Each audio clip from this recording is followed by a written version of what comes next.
Nada, decía que imos empezar ca primeira mesa, onde leva por título imos falar da itinerancia como factor de estabilidade teatral e polo que a min respecta, que vou moderar esta mesa, quero agradecer que se poña por parte da Academia este tema que tan necesario e, sobre todo,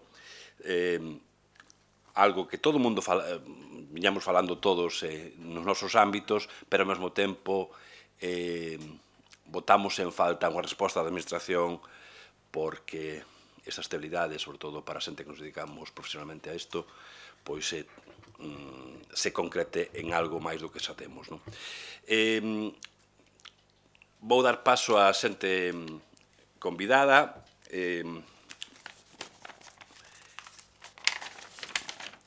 Teño, máis por este orde, vai a falar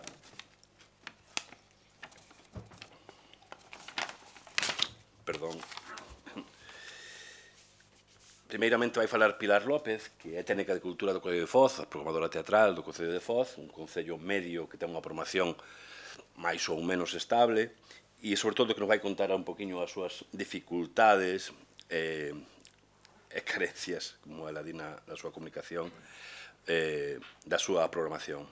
Despois tamén temos aquí a María Barcala, que ademais da actriz é a responsable de distribución da Compañía Teatro Atlántico e que ten unha ampla experiencia en intentar vender os seus espectáculos nos concellos de Galicia. E, por último, vai falar Eva Alonso, que ven sendo a produtora de Teatro Noroeste e de Chiripa, e que vai falar das redes e dos circuitos. Ben, temos 20 minutos per cápita, vamos a ser un poquinho rigurosos para non estendernos moito no tempo e, sobre todo, tal como está no programa, ao acabar a exposición de cada comunicación, teremos un café, non é así? Hai un café e despois esa media horiña de café e xa entramos noutra hora de charla, de debate, onde cada un xa pode expoñer as súas ideas desde dos presentes. Pois nada máis, empezamos con Pilar, con Pili, cando queiras, Pili. Vouche poñer un todo o tempo. Hola, sí, xa está. Bueno, eu vou ler así un pouco rápido, porque quero contar moitas cousas, e para que me día tempo nos 20 minutos. Bueno, chámome Pilar López Pérez e levo no Concello de Foz desde o ano 88. Bueno, ao pararme a reflexionar sobre o título desta achega, programación, dificultades e carencias, veñen á mente imaxes, conceptos, ideas que me é moi difícil intentar ordenar. O mundo da cultura e da programación cultural é moi complexo e o da cultura municipal moito máis. Pretendo, a ver se o consigo, transmitir o que a min me preocupa como programadora, cales son esas carencias, dificultades coas que me atopo todos os días. Se non vos importa, vou facer unha paréntese e lervos cales son as funcións que se relacionan no meu posto de traballo na RPT do Concello de Foz. Según a RPT, as miñas funcións son planificación xeral e dirección da implementación das políticas culturais mediante o deseño das estrategias axeitadas, propoñer políticas e actuacións culturais, xestión da programación de artes escénicas, cine e música, promoción das actividades e cooperación coas entidades culturais municipais, elaboración da proposta do orzamento do servizo, representar técnicamente ao servizo, asesoramento técnico, responsable do protocolo municipal, calquera outra relacionada co posto que lle encomenda o seu superior xerárquico. Nesta última pode ter cabida calquera ocurrencia que se lle ocurre ao meu superior. No decálogo da Asociación de Xestores Culturais de Galicia, o punto 2 di: planificar a xestión cultural exércese pensando, proxectando e, sobre todo, planificando. Que é un proxecto cultural? Pois, para min, unha das definicións máis xeralizadas é que un proxecto cultural é unha secuencia ordenada de decisións sobre tarefas e recursos, encamiñada a lograr uns obxectivos nunhas determinadas condicións. Isto di o Roselló Cerezuela. E di tamén: o proxecto é a concreción dunha vontade que en particular no campo cultural chamaremos política cultural. Entendo por esta o conxunto de valores, ideas, orientacións e directrices que unha organización quere desenvolver. É un instrumento de traballo, unha ferramenta. Bueno, non quero facer unha intervención técnica, só quero expoñer o que significa programar nun concello normaliño como é o de Foz. A miña función, polo tanto, como especialista, é entón propoñer, planificar, implementar políticas culturais, deseñar, elaborar, asesorar, e a función dos políticos é establecer as súas prioridades, deseñando unha política clara, con orzamentos establecidos e facilitando os recursos necesarios. Eu son logo a responsable da plasmación no papel e na realidade dun proxecto a curto, medio e longo plazo, un plan cultural moi amplio que debería ter como obxectivo último, caso utópico, o de promover o desenvolvemento cultural, social, educativo e económico da vila de Foz. Este plan estratégico que si existe, se se lle pode chamar plan estratégico como tal, un deses é un programa que puxamos en marcha no ano 90. E dentro dese programa, unha das partes estrela é o desenvolvemento das artes escénicas no Concello de Foz, cunhas liñas directrices moi básicas, no que respectaba ao teatro profesional. Ten unha parte que é o teatro profesional e outra parte que é o teatro amador. Que pretendíamos con este plan? Pois o que a maior parte dos plans pretenden. Conseguir unha programación estable sempre baixo a premisa de calidade e profesionalidade co fin de poder ofertar un programa plural diverso en xéneros e estilos artísticos, apoio ás compañías profesionais galegas, o 90% da programación debe ser galega, iso tiñámoslo claro. Pretendemos optimizar recursos para poder reinvestir en máis programación, selección de obras que resulten atractivas para o público, xa habitual dos ciclos escénicos, espectáculos que aporten coñecemento, transmitan valores, bueno, incluir unha porcentaxe de espectáculos menos convencionais para público especializados, adaptables ao espazo escénico que dispoñemos. Temos dous espazos, como sabedes, a Sala Bahía e a Casa da Cultura. Os dous malos para programar, un porque o escenario é moi pequeno e outro porque o escenario é moi alto e é unha sala moi inhóspita. Cachés axustados aos orzamentos e prestar especial atención á programación infantil, non só polo que signifique de actividade lúdica, senón tamén co fin de crear hábitos. Entón, os obxectivos son creación de público, fidelización de público e converter o Concello de Foz no buque insignia da actividade teatral na Mariña Luguesa. Iso os políticos teñen clarísimo. E eu tamén, non é un tema que me importa, quero dicir. Financiamento, pois o de sempre, Concello, Consellería de Cultura, a través dos circuitos, Deputación de Lugo e patrocinio privado. Non fomos máis ambiciosos neste plan estratégico das artes escénicas porque no Concello de Foz estamos nesta área en coiros. Explícome. Este proxecto, redactado a comenzos dos anos 90, cunhas liñas estratégicas claras, presentábase cada legislatura de novo con algunhas variacións, con algunhas pequenas modificacións, sobre todo en materia de orzamentos, instalacións, pero os obxectivos seguían a ser os mesmos.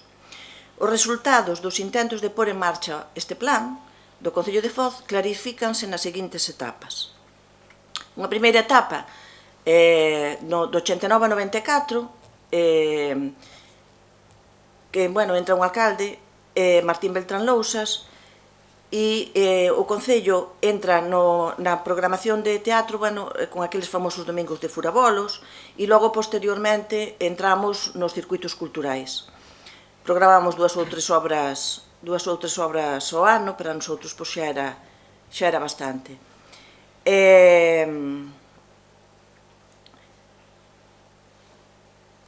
A ver, que me pasei agora daqui. Vale. A volvo a... Un segundinho, que me... no ano 91, incorporámonos aos circuitos e empezamos a programar, como xa dixen, dentro dos domingos de furabolos e, sobre todo, actividades para nenos. A sala era o Cine Hermanos Pequenete, hoxe un aparcamento. Parte dos que estades aquí estuvestedes ali. Os orzamentos eran escasos, pero tiñamos moi bons resultados, pouco a pouco, fomos obtendo moi bons resultados con moito público. O custo da entrada para adultos era de 100 pesetas, e quen non podía pagala ou non quería, tiña que obrigar a vir a Delegación de Cultura a buscala, e nós dábamoslla gratis. Dicir nesta etapa que foi unha etapa moi fructífera tamén, porque programábamos en colaboración cos concellos da Mariña. Os técnicos de Burela, Xove, Viveiro, As Pontes e moitas veces Ribadeo, conqueríamos unha rede para abaratar custos á hora da contratación das compañías. Pois Foz programaba os martes, Burela os xoves, Viveiro, entón nosotros oficiamos ya a compañía, pois un bolo na Mariña.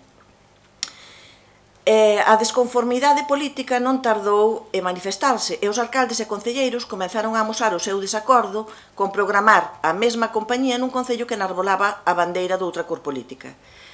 Do 92 ao 94 foi xerente do Agadic, para min un home que considero moi ilustre, que foi Luís Cordeiro Rodríguez, e sempre se acordaba de Foz para mandarnos ao Centro Dramático Galego. Desde que Cordeiro desapareceu do mapa, bueno, nunca máis volvimos a ter, naide nos volveu a dar máis nada. Un segundo ciclo do 94 ao 95, que o novo concelleiro, que estuvo do 95 ao 2007, mudou a súa política cultural teatral e marcou uns novos obxectivos cunhas instruccións claras e concisas, que houbera moitos actores no escenario e que as obras foran cómicas. Debíamos enfocar o teatro cara á asistencia de público da terceira idade. Deixouse de cobrar entrada. Eu prácticamente como técnica desaparecín do mapa e comezouse a programar para a terceira idade, un grupo de poboación que a concellería coidaba especialmente.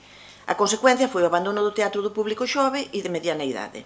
Nesta etapa, comezaba a súa andaina varios grupos de teatro amador na Mariña, en Fazouro, a Adale e en Villaronta Xóuxeres, e dentro da delegación empezouse a prestar especial atención ao teatro amador, coa organización de actividades de teatro aficionado, aire libre, subvencións municipais, o que deu como resultado os 6 grupos de teatro amador que hoxe temos en Foz, así como moitos dos grupos de teatro amador da Mariña que xurdiron como produto desta atención. E esta atención prestouse porque o teatro amador tiña unha vertente máis de teatro cómico e captaba un público determinado.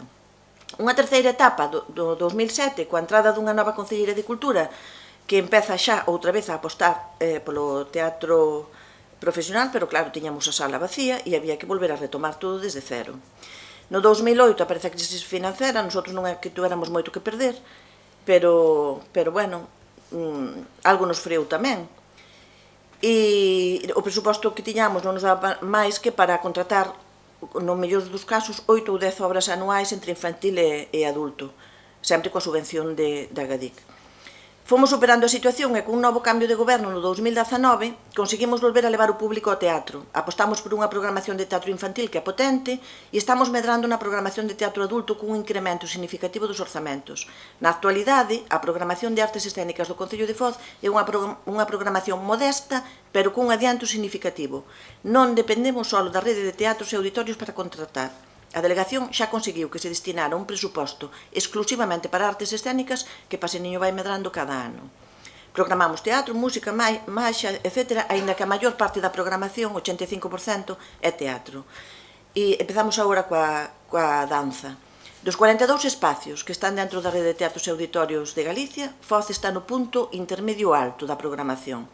No 2019 programamos 12 espectáculos, no 2014, no 21-19 e no 22-21. Estos dentro da rede. Temos por riba a grandes ciudades como Vigo, Lugo, Pontevedra, Narón, Milladoiro, que ten moita programación, Carballo e o Teatro Principal de Santiago, Rosalía e o Foro Metropolitano. Tamén Ourense, pero bueno, ahora Ourense está frenada. E todo isto hai que sumarlle que non temos auditorio, non o conseguimos e programamos, como dixen, nestas salas que non son moi axeitadas. O Salón da Casa da Cultura ten un aforo de 100 butacas e bueno, a Sala Bahía ten esas butacas móviles que son incomodísimas e horribles. Concluindo, o que poden observar ao longo destes anos, e estas son observacións miñas, é que a inversión en artes escénicas suscita unha dobre actitude política. Por unha banda, os dirixentes son conscientes de que a cultura beneficia a imaxe de quen a promove, do prestixio e notoriedade culturalmente falando que outorga a relación dunha programación de artes escénicas, non só a exhibición, apoio ás artes escénicas locais, que amosa e reflexa un goberno, alcalde, concelleiro sensible á cultura, á inversión en cultura. Polo tanto, unha persona, goberno, erudita, intelixente, versada, competente, instruída, progresista, aínda que non o sexa. Son sabedores da rendibilidade de programar cultura, sexan artes escénicas, sexan ciclos de poesía, por suposto nunha programación potente de teatro, e se pode ser canto máis espectacular, mellor. Tamén son sabedores da necesidade de apoiar aos grupos de teatro locais, pero a hora de inversión xa son outros Lópeces. Así, cando toca tomar decisións sobre orzamentos de programación, inversión en infraestructuras culturais, dispor de personal para, por exemplo, carga e descarga, esquécese inmediatamente do escaparate que lles fixo satisfacer o seu ego o vernes anterior e nos acusan de exixentes, de espectáculos moi caros, de estar sempre dando a vara e de que é máis importante gastar en asfalto que é o que se ve. E outra teima é a loita permanente cos interventores, e máis que os interventores, os auxiliarillos que están na oficina de intervención, que sempre nos ponen trabas. Outro problema importante, a falla de personal nas instalacións. Si se recoñece a necesidade, por exemplo, de que se contrate un bedel na Casa da Cultura e non se comprende a necesidade dun bedel auxiliar técnico de son na Sala María, por exemplo. Subvencións. Pois concorre unha dualidade con respecto ás subvencións ou financiamentos. Falo da miña experiencia, do que eu percibo. As dúas caras da moneda nas subvencións é o que vexo sempre. Os circuitos culturais, por exemplo, antes, e a Rede Galega de Teatro agora, funcionaron como alentadores, non só por outorgar subvencións económicas, senón tamén supuxeron a concienciación de invertir en programación de artes escénicas. O que ven de arriba acéptase como palabra de Dios.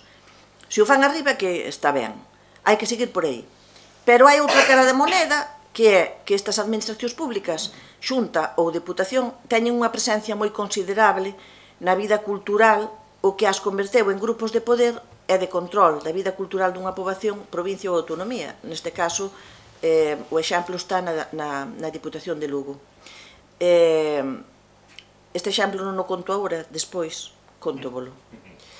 Non existe a transversalidade entre as consellerías, non no Concello de Foz. E, bueno, pois as prácticas clienterales nas subvencións sabémolas todos. Como acadar unha estabilidade na acción teatral?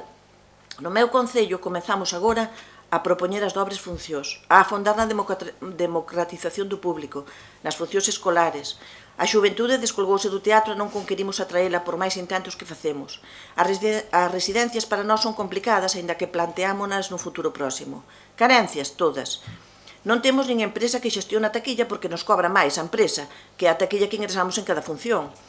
Nós somos as vedeles que abrimos e pechamos as salas. Inseguridades, moitas.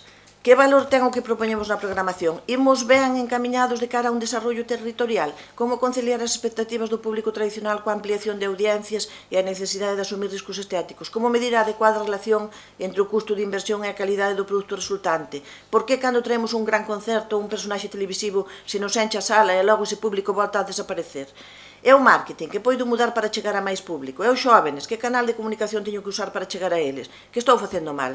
En que me centro máis agora a hora de programar? Nos aspectos financeiros ou en programacións que inspiren emocións? O único que estou conseguindo é un pouco de felicidade no público? E os obxectivos a longo plazo? Para nosotros é complicadísimo. Só podemos seguir no camiño e seguir cara adiante. Coa maior estabilidade posible. Se non hai estabilidade, non hai consolidación de actividade, nin é posible evolucionar no tempo. Estabilidade non quere dicir que non haxa unha muda política. Iso é moi difícil, por non dicir imposible. Despois de varias legislaturas, o concelleiro ou o alcalde vanse. A estabilidade acádase se todos queremos o mesmo para a vila e iso só se consegue cun pacto. E un pacto entre todos. O famoso pacto pola cultura, a famosa lei de teatro. É difícil que un equipo de goberno sexa quen de facer desaparecer ou seguir apoiando unha programación que funciona. Non é imposible, e o exemplo témolo en Ourense. A acción de abaixo para arriba por algúns sectores de poboación, sexan asociacións ou simplemente público habitual, que fan presión para que as programacións non desaparezan, está aí. E diredes, pois vai a rollo que nos botou esta muller.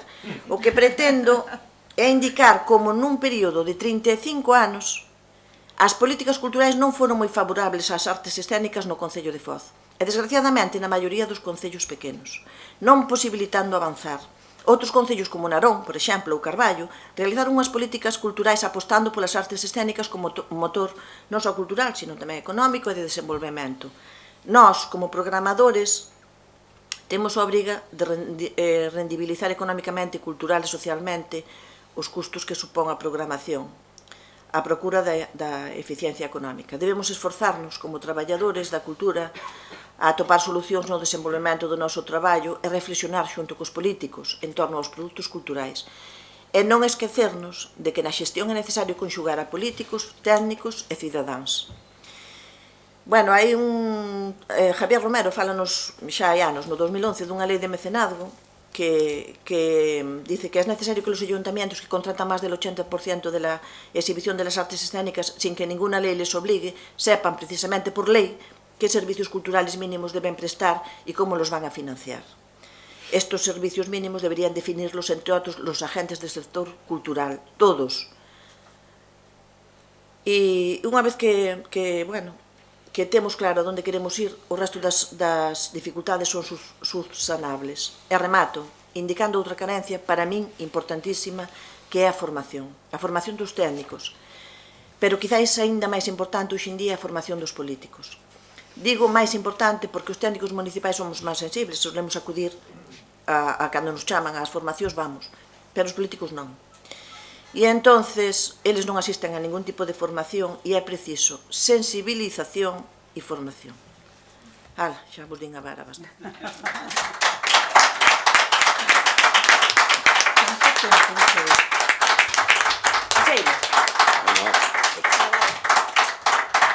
Moi ben, grazas, Pili.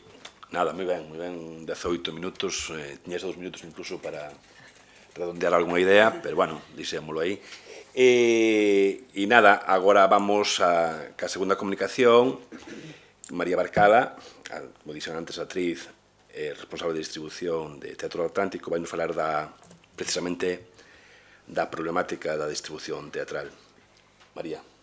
Ben, a comezar quero dicir que as cousas... Está? Sí. Dicía que as cousas mudaron afortunadamente desde que moitos dos que hoxe estamos aquí comezamos a exercer o noso oficio aquí en Galicia. Neses comezos nos que facer un espectáculo era moi difícil, pero estrealo en Galicia ás veces resultaba imposible. Moitos de nós tivemos que facer versión en castelán para estrear en Elche ou Logroño, poñamos por caso, o tempo de seguir soñando que algún día aquí habería un gran teatro nacional galego do que ser parte. Pero naquel momento e durante moitos anos, o primeiro que houbo que demandar unha e outra vez foi a creación dun circuito de exhibición no que propiciar o encontro entre creacións e público, porque non o había. Todo era precario, agás a ilusión. Mais de 40 anos despois, as cousas mudaron, sí, pero non o suficiente. A maior parte do noso teatro, a maior parte da nosa xente da escena, segue a defender o seu oficio dun xeito precario e con falta de recursos, o que entraña eivas de gran calado entre as que o resultado final do traballo que ofrecemos ao público en cada función non é a menos importante. Isto está directamente relacionado co escaso número de representacións que acada cada espectáculo que chegamos a facer, e co dilatado tempo en que hai que mantelo en cartel para logralas. No que atinxe directamente a distribución dos nosos traballos escénicos, vou falar primeiro por unha banda da parte produtora, é dicir, de nós, das compañías. Observo que en nós existe, aínda hoxe, unha escasa profesionalización na función de distribución dentro das compañías. Para mostra, un botón. E, ademais, como somos un país de minifundio, temos unha desmesurada produción anual de espectáculos. Grande, moi grande en relación ao mercado existente. Por outra banda, na parte receptora, os concellos, reparo en que o mercado é moi pequeno, tanto en número de contratadores reais como en número de funcións teatrais contratadas ao ano. Os seus presupostos adoitan ser moi escasos e a especialización dos nosos interlocutores en moitos casos insuficiente. Intentarei darlle unha volta a isto. Para empezar, cal é a figura do persoal de distribución dentro das compañías? Aínda que no día de hoxe algunhas compañías conseguiron dispor dunha persoa profesional, formada, que se dedique en exclusividade a realizar este labor, eses casos son contados. E case sempre desenvolven tamén tarefas de produción, o cal non está mal. Realmente iso xa é un inmenso paso adiante. Tamén existen hoxe no noso mercado empresas de distribución que levan un catálogo con diferentes compañías e un amplo número de espectáculos. como norma xeral no que eu observo, os espectáculos adoitan ser de corte maioritariamente comerciais e cínguense a unhas regras de exixencia de mercado en canto a temática, número de actores e actrices, necesidades técnicas, etc. Lóxico, os traballos deben ser rendibles para que este tipo de empresas existan e funcionen. Pero a realidade é que unha gran parte dos espectáculos existentes son producidos e distribuídos polos propios creadores artísticos, actrices, actores, directoras, directores, que se ven na necesidade de realizar ese labor para poder levar a cabo aquilo que realmente desexan facer, teatro. E, ademais, producimos moitos espectáculos. O minifundio está no noso teatro. As causas son múltiples. A política de subvencións, a necesidade de ofertar espectáculos diversos dentro de cada compañía nun mesmo ano para acadar un número mínimo de bolos anual, a función única, que obriga a ter un novo espectáculo cada ano para intentar volver cunha nova produción aos lugares que te acollen. E xunto con todo isto e con moitas outras cousas máis, a particularidade de sermos un país cun inmenso caudal creativo. Pero o elevado número de creadores e creadoras, a necesidade de exercer o noso oficio e de dar a coñecer o noso traballo dentro dun mercado tan reducido, xunto ás políticas de reparto de pequenas cantidades de diñeiro público no canto dunha aposta por un teatro forte, con grandes compañías residentes que puidesen absorber un número maior de traballadoras do sector, propicia de día en día a proliferación de novas e pequenas estruturas de creación teatral que, en moitos casos, acaban esmorecendo tras queimar a enerxía e a ilusión con que as creadoras as puxeran en marcha. Até o ano seguinte, en que unha nova xeración inicia de novo o proceso precario, autónomo, coa axuda familiar ou crowdfunding. E dese xeito, o noso teatro vai estrándose de a pouco con cadáveres exquisitos. A parte receptora dos nosos espectáculos desde o punto de vista da contratación, vista sempre desde alguén que trata de ofertar un espectáculo aquí en Galicia. O mercado no que nos movemos é exclusivamente institucional. A programación é na súa maioría municipal, apoiada económicamente polas Deputacións e a Xunta de Galicia a través de diversas redes. Tamén hai algún festival, poucos, todos eles con orzamentos institucionais, e algunha sala privada, unha vez máis con apoio institucional. A billeteira achega unha parte mínima dos recursos necesarios. En Galicia, o teatro, mesmo máis comercial, móvese dentro deste circuito, é o único que existe. Non hai grandes cidades onde o teatro privado estea en cartel durante meses. Soamente os espectáculos do CDG, compañía institucional, gozan dunha limitada permanencia en continuidade no propio teatro que é a súa sé. Pero nos nosos concellos, agás excepcións, entre as que se contan Narón, A Coruña, Vigo e quizáis algún outro, a programación teatral é moi reducida e de función única para cada espectáculo programado. Esta programación é claramente escasa para dar cabida á nosa abultada produción anual. E como os concellos son diferentes, tamén o son as súas necesidades de programación, polo que os nosos espectáculos deben atender necesidades moi diversas. Teatro, maxia, música, circo, danza e mesmo exhibicións ecuestres, entre outras variedades, están dentro das programacións de moitas das redes que existen. Se nos atemos exclusivamente ao mundo teatral, a diversidade segue a ser moi grande. Teatro de adultos, familiar, infantil, de bebés, comedias, dramas, traxedias, a estrutura clásica, pero tamén teatro de texto, de obxetos, de monicreques, visual, danza-teatro, contemporáneo, postdramático, musicais, monólogos. E logo está o teatro por materias, o feminista, o do Antroido, o do Nadal, o das vivendas tuteladas, o dos problemas da mocidade, o da recuperación histórica, o que defende a lingua, o que fala do Camiño de Santiago, o que recorda a persoa homenaxeado o 17 de maio do ano en curso, o da violencia de xénero, o do Día de Rosalía, o do centenario de María Casares, e case sempre o teatro do humor, de risa, divertido. A xente quere rir, non que lle conten dramóns. E por que falo destas materias? Pois porque, segundo a moda do momento ou a necesidade do Concello, esa pode ser a exixencia. E hai que dicir que normalmente poden cubrila. Así é de extenso, por difícil que pareza, o abano de espectáculos do noso pequeno país. E non esquezamos outros dous factores fundamentais á hora de poder acadar a contratación dun espectáculo. As exixencias técnicas ou a ausencia delas e a contía económica, o caché. A cousa pode ir desde 500 euros até 18.000.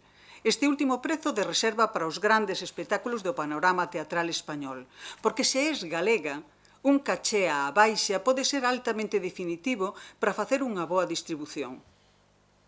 Os contidos, o interese teatral, o cumprimento das obrigas fiscais e laborais poden quedar moitas veces en segundo plano. Por que non? Todo é teatro, non é? E logo están as condicións en que se desenvolven os nosos espectáculos.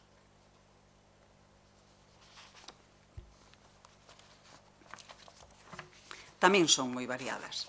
Pode ser nun teatro maravilloso, con persoal e dotación técnica actualizada. Este exemplo é o máis escaso, claro está. Nun teatro medio e cuns medios axeitados, xa imos tendo un número importante con estas características. Pero tamén nun teatro similar, pero onde os medios técnicos, aínda que che din que existen, cando chegas ou non os ves, ou están nun estado deplorable.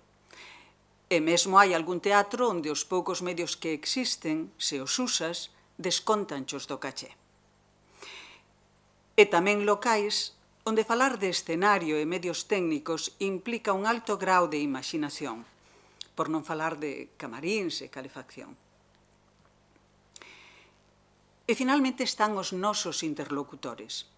É un sector no que tamén atopamos moita variedade.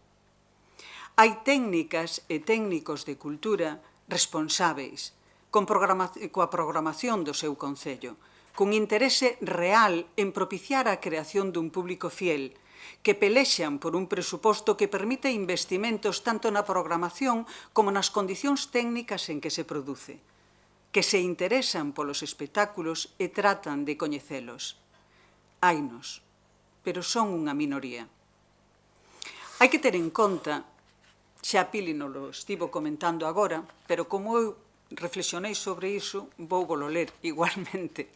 Hai que ter en conta que a meirande parte destas persoas, traballadoras dun concello, aínda sendo técnicas de cultura, desenvolven tarefas moi diversas. Organizan as festas do patrón, o Antroido, o Nadal e a súa cabalgata de Reixes. Ás veces levan tamén as bibliotecas municipais e moitas outras cousas das que eu non teño nin idea.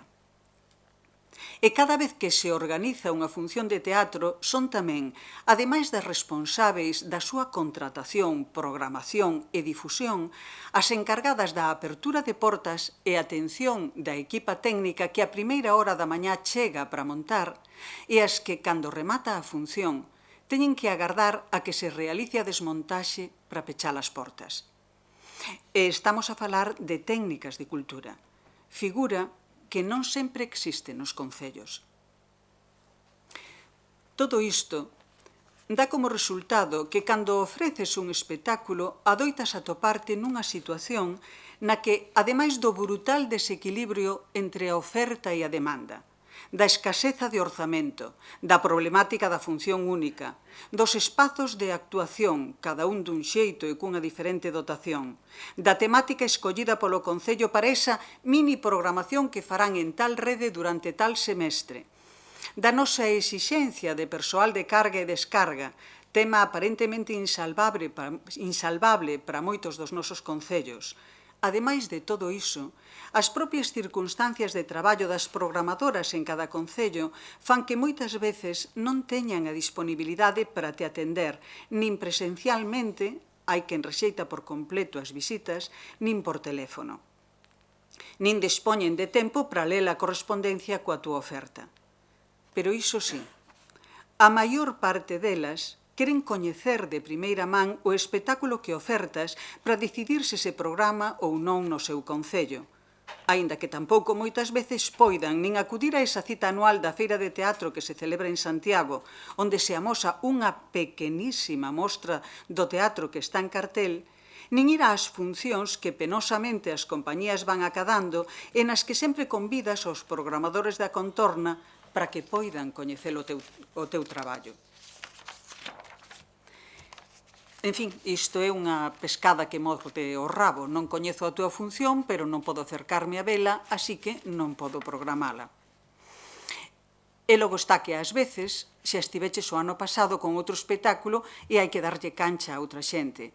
Ou que és demasiado novo, ou que és demasiado bella, ou que o que interesaba era aquel espectáculo que tiveches hai 3 anos, ou que xa está todo programado, ou que aínda non, e xa verei, ou precariedade. Este é o resultado final, precariedade, precariedade, precariedade. Cando estreamos un espectáculo despois de 2 meses de ensaios, cada vez isto é máis raro tamén, pero isto é outro tema, cando estreamos o espectáculo non está acabado, precisa do público para lle polo ramo, pero a partir de aí, se acadas unha xira, o traballo medra. Se non hai xira, os problemas multiplícanse. Non podes ter o elenco en contrato corrido e este, ás veces, abandona o traballo ante a posibilidade de desenvolver outro noutra empresa. Ou non o abandona, pero manteno sen a necesaria implicación que a relación do espectáculo co público demanda. Aínda que non se dean estas graves circunstancias, unha media de 2 funcións mensuais por espectáculo, cousa común para algúns e para outros un soño inalcanzable, conleva, ademais da consabida precariedade da empresa e de todas as persoas traballadoras desa produción, unha necesidade de ensaios entre funcións que encarecen o prezo do bolo e que tampouco garanten unha creación artística nas condicións óptimas en que debería producirse. O estrés está servido e a ausencia de estabilidade. E para engadir máis desasosego a esta frustrante situación de non poder exercer o teu oficio con normalidade no teu país, na túa lingua e para a sociedade da que ti formas parte, aparece como unha das posibles solucións o continuado convite a practicarmos a emigración parcial. Continúas a vivir aquí e pagas aquí os teus impostos, pero poderías sobrevivir en base ao traballo realizado noutras comunidades. España é grande. Penso que xa comezara por aí, aquilo das estreas en Elche ou en Logroño. Seguimos estando no mesmo sitio. E así, aí están unha vez máis as pequenas axudas, suficientes quizáis para te enganchar e que poidas viaxar a Extremadura ou Canarias despois de ensaiar a versión idiomática e de procurar o xeito máis económico de desprazar o elenco e o equipo técnico por España adiante. Iso sí, sempre triunfamos máis alá das nosas fronteiras. Xa o dixen ao comezar, somos un país de creadoras. Pero quizáis ese inmenso talento galaico leve implícito a dor da precariedade, da ausencia de estabilidade e tamén da emigración. Moitas grazas.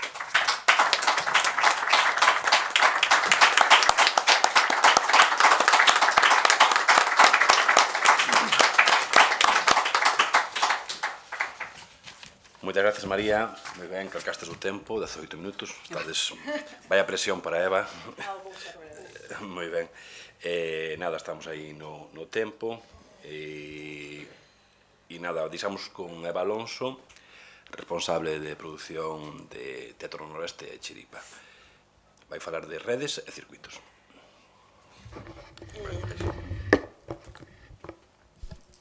centrei a miña exposición na Rede Galega de Teatros e Auditorios, porque na primavera do 2021 Escena Galega pediume que fixera unha análise da Rede Galega de Teatros e Auditorios que aínda non existía, polo que souben hoxe, parece que hai unha xa, non? Bueno, alégrome. Eu fixen unha recolla de datos dos que están pendurados na página web de Galescena, que como todos sabedes é onde a GADIC pendura os datos das diferentes programacións dos concellos que forman parte. Dese traballo sae unha táboa, ou, bueno, mellor dito, unha serie de táboas nas que se pode seguir a evolución da Rede Galega de Teatros dende o primeiro semestre de 2018, que é a data de inicio que nese momento marcou a Escena Galega como punto de interese deste análise. Veredes que os datos van ata finais de 2021, aínda que no momento que se fixo este encargo fixemos a análise ata o primeiro semestre de 2021, porque eran as datas nas que estábamos. Nestes días saquei moi pouco tempo para actualizar eses datos ata finais de 2021, quedou pendente 2022, queda para outra tenda, xa falamos outro día, cando que irades, vale? Na miña exposición non vou entrar moito nin nas políticas, nin na filosofía da rede, que todos coñecemos e que cada un ten a súa opinión e experiencia. Eu vou vos dar os datos, que case sempre avalan esas sensacións que todas temos sobre a rede, pero que en algún caso sorprenden porque se empeñan en levarnos a contraria. Se vos parece, imos comenzar polas cifras xerais, e despois iremos afinando ata chegar a pasar por todo a análise de datos, incluídos os datos económicos, que están ao final, vale? Non pensedes que non hai análise económico. Como podedes ver, o número de compañías é bastante constante, aínda que o número de bolos sufría unha baixada antes da pandemia, que parece que ia ser a tendencia, pero que as inyeccións económicas post-pandemia parece que taparon por un par de semestres. De aí o comentario de é interesante, tería sido moi interesante ter o 2022, porque penso eu que está outra vez en caída, non, esta tendencia. Nesta gráfica podedes ver unha relación especialmente preocupante que acontece na Rede Galega de Teatros e Auditorios, que é a relación entre o número de bolos que fai cada espectáculo que está na rede cada semestre e o número de bolos que fai cada compañía que entra na rede. É sorprendente ata que punto o número de bolos que fai un espectáculo nun semestre non supera os 2 e pico. Hola? O sea, dende o meu punto de vista, parece complicada a vida dun espectáculo e a supervivencia dunha compañía nun panorama como este. En fin, continuemos cos datos, que dixen que non ia falar da filosofía, non? Vale. Neste caso, este é un exemplo do que comentaba antes, con respecto aos datos que se empeñan en levarnos a contraria. Moitas temos a sensación de que hai moitas compañías foráneas rulando pola rede. Pois os datos indican que non é especialmente significativo. Despois veredes tamén que os datos económicos sí son algo máis significativos, pero no número de bolos que fan as compañías foráneas son mínimos en comparación á programación global en cada semestre. Obviamente, para todos é moi significativo, pero os números non apoian esa sensación, vale? Incluso facendo ese mesmo reparto dos bolos que fan as compañías de fora en cada concello, sigue sin... É unha sensación errónea esa que temos, porque os datos non apoian, pero vamos, de ninguna maneira. Como podedes ver, hai unha baixada nas cifras no primeiro semestre de 2020 no número de bolos que se fai por cada concello, que como podedes ver é esa liña que atravesa a gráfica azul, que é debido á pandemia, obviamente, e que ten unha recuperación moi rápida e pouco realista debido a esas inxeccións económicas pospandémicas que todos coñecemos. Tamén temos os datos divididos por tipo de rede, a rede A, a rede B e a rede C. Como todos sabemos, a rede A ten 9 espazos, a rede B ten 22 e a rede C ten 11, con pequenas variacións cada ano, non? Que entran uns, saen outros, tal. Posto que a rede B ten máis concellos, é un número máis elevado de bolos, pero se observamos a media de bolos por concello non hai grandes diferencias entre as redes. Sorprendentemente, por outra banda, non? Porque a rede A son concellos grandes con unha capacidade económica moito maior, pero na súa media non programan especialmente máis. Imos agora cos datos por tipo de programación. Este é outro exemplo de datos que contradicen a moita xente do sector que tiña a sensación de que se programaba moito menos infantil que adulto. De feito, na primeira tanda da táboa e da análise que se fixo, non estaba metida esta comparación entre a programación adulto e a programación infantil. Escena Galega pediu unha posteriori justamente por isto, non? Porque había moitas compañías socias que fan espectáculos infantís que tiñan esa sensación e querían corroborar cos datos. Bueno, neste caso, dende o meu punto de vista, podese ver que non hai tanta diferenza e unha diferenza lóxica e razoable, non? O número de bolos que se fan de programación adulto e de programación infantil. Vale, imos agora sí coa parte económica da rede. O igual que na primeira táboa que mostrei, temos aquí unha visión xeral da economía da Rede Galega de Teatros e Auditorios. Tanto na táboa das cifras como nesta, vese moi claramente un estancamento na evolución da rede. As variacións máis significativas teñen que ver coa pandemia e en ningún caso coa mellora do funcionamento e financiamento da rede.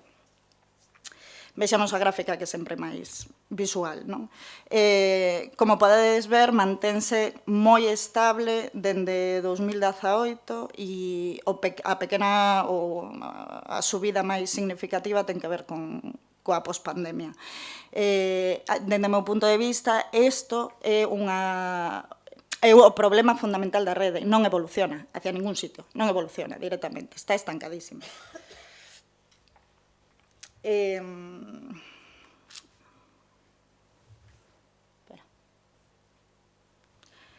Seguimos coa visión económica por tipos de programación, tanto a comparación entre os cartos investidos en espectáculos de fora fronte aos galegos, que neste caso é algo máis significativo que o número de bolos. Isto ben provocado polos altos cachés de algunhas das compañías nacionais, pero, como comentaba antes, é máis significativo económicamente por eses cachés altos, pero non no número de bolos que se fan en Galicia de compañías nacionais fronte a compañías galegas, non? Tamén nesta táboa podemos ver a comparación dos cartos investidos entre a programación adulto e a programación infantil, que é moi significativa, pero ten que ver con eso, que os cachés dos espectáculos infantís normalmente son moito máis baixos que os cachés dos espectáculos de adulto. Aínda que, como víamos nas cifras, non hai moita diferencia no nivel de programación. Bueno, deixei cara ao final os gráficos que, dende o meu punto de vista, son máis interesantes, que son os que fan a relación económica entre o investimento da Agadic e dos concellos.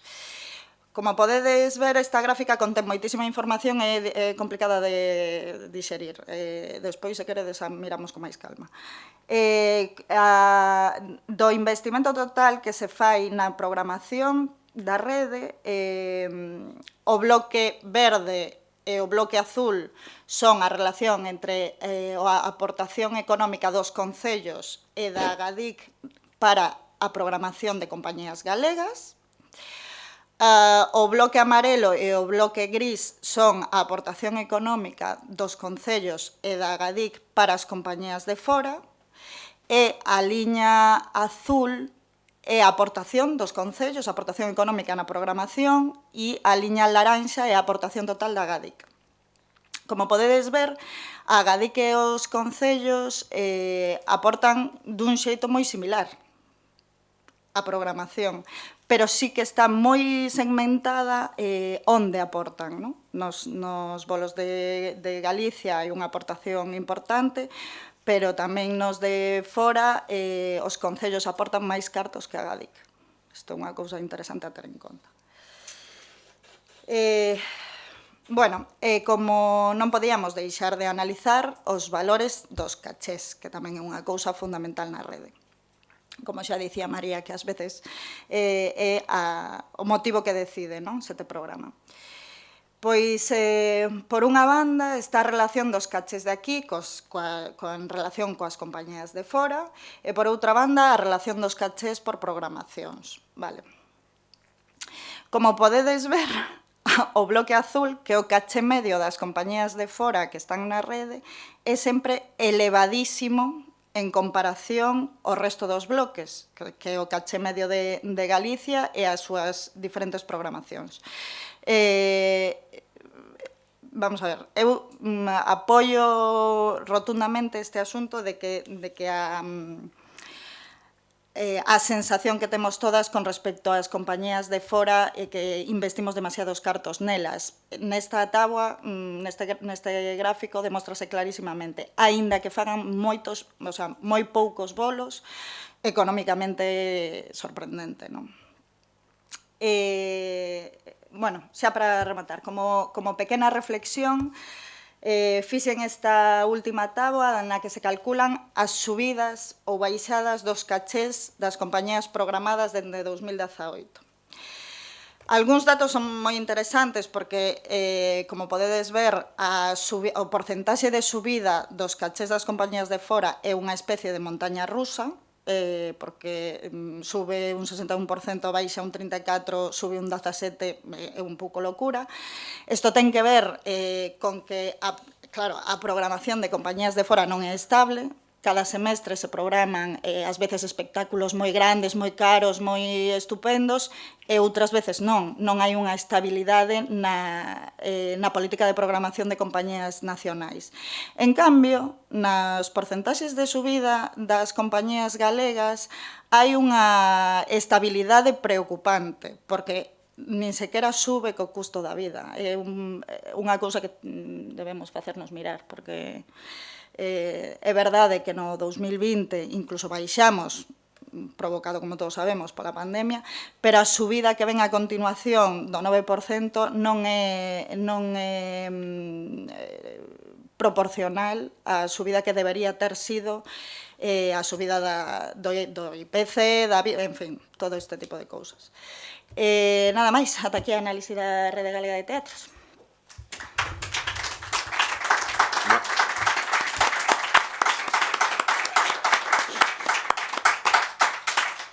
Moitas grazas, Eva.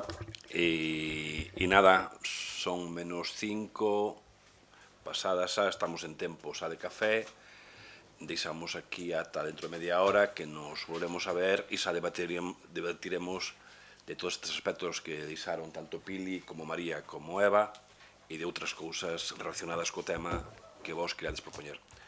Vémonos en media horiña logo. Até ahora.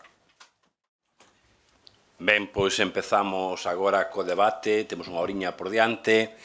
Ben, antes de nada, e falando de maneira así informal aí no café, comentábame Carlos Lorenzo, un programador de Carral, de que tiña aí unha información, bueno, un estudo que fixo sobre a programación da Diputación do ano pasado, que de alguma maneira enlazaba moi ben co que acaba de expoñer Eva, e falámoslo así un poquinho entre nós aquí na organización, e vamos dar así a súa primeira intervención a Carlos, que nos vai a expoñer un pouco 5 minutiños ou... Sí, con micro, sí. Con micro, sí, para que grave. Nada, pois, o día. Sí, aproveitaba eu de traer, porque, bueno, xa tiña este pequeniño estudio feito da Rede Cultural da Diputación da Coruña do ano pasado. Fixeno neste caso un pouco para valorar cuestións de teatro e tamén, bueno, de artes escénicas en xeral e de danza. Pero, bueno, un pouco por centrarnos no do teatro. E eu digo que fixen como tamén da Rede Cultural da Diputación da Coruña porque, bueno, creo que en comparación incluso ca Rede Galega de Teatros isto ten un volumen de movimento moito maior. Falamos de 40 concellos, non? Mais ou menos, na Rede Galega de Teatro, aquí estamos falando de 93 concellos. Bueno, 40 concellos ou 40 espazos na rede. Espazos, que hai concellos que teñen máis dun. Entón, bueno, parecíame ser máis significativo e por iso me centrei neste. E un pouco tamén o quería facer, a intencionalidade de facer, un pouco tamén por ver a precariedade de a veces de poñer en marcha un espectáculo. Aí aparecen, sabedes que, bueno, que coñezades a Rede Cultural, hai varias programacións, só están os profesionais, non está o de audiovisual, o programa Visións, e evidentemente tampouco está incluído aí o Alicerce, que é o programa de amador, non, de asociacións, basicamente, no que tamén hai artes escénicas. Entón, aí eses datos son. Entón, era un pouco por visibilizar cantos espectáculos hai inscritos, e isto aquí fago a reflexión de que todos esos espectáculos nos chegan aos programadores ao correo electrónico. Para vexades tamén un pouco o volumen de información que hai que manexar para tomar decisións. Esa é a división que hai na oferta. Si pasamos, Eva, por favor. E isto foi o que se concedeu, non? Pois 966 repartidos en esa proporción. En teatro e títeres, salientar que por aí están metidos tamén monólogos, incluso algúns contacontos, cuestións tamén de formato moi pequeno. Bueno, e a veces tamén é certo que as compañías, os grupos inscriben os seus espectáculos en categorías que a veces, pois, bueno, ten dúbidas se está realmente no lugar axeitado. Entón, bueno, hai cousas aí que o mellor non debían estar e outras que están noutras, o mellor en Maxia, que diste, pois, isto é un espectáculo de teatro de toda a vida, que nun momento determinado aparece unha flor por arte de Maxia, non sei por qué, pois se tomaron ou se confundiron ou que sexa. Pero, bueno, hai un pouco por ver. Entón, bueno, xa esa diferencia entre a oferta e o que se concedeu, e xa a continuación, que isto que quería un pouco tamén salientar neste estudio, pois o número de contratacións que consiguen os espectáculos, non? O que máis conseguiron, que foron 2 espectáculos, conseguiron un máximo de 12 contratacións, e se nos imos ao fondo, vedes que casi 300 tan só conseguiron unha contratación.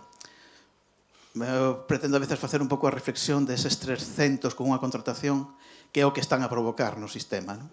Ou de 2 contratacións, non? Se sumamos os de unha ou 2, xa nos imos a 420 espectáculos, non? Que é o que aportan, que é o que achegan, que é o que eles, non? Se poden soster. Bueno, ao mellor habría que ver en toda esa, desde 1 a 12, onde estaba o límite de sostibilidade dun espectáculo, non? Pareceme máis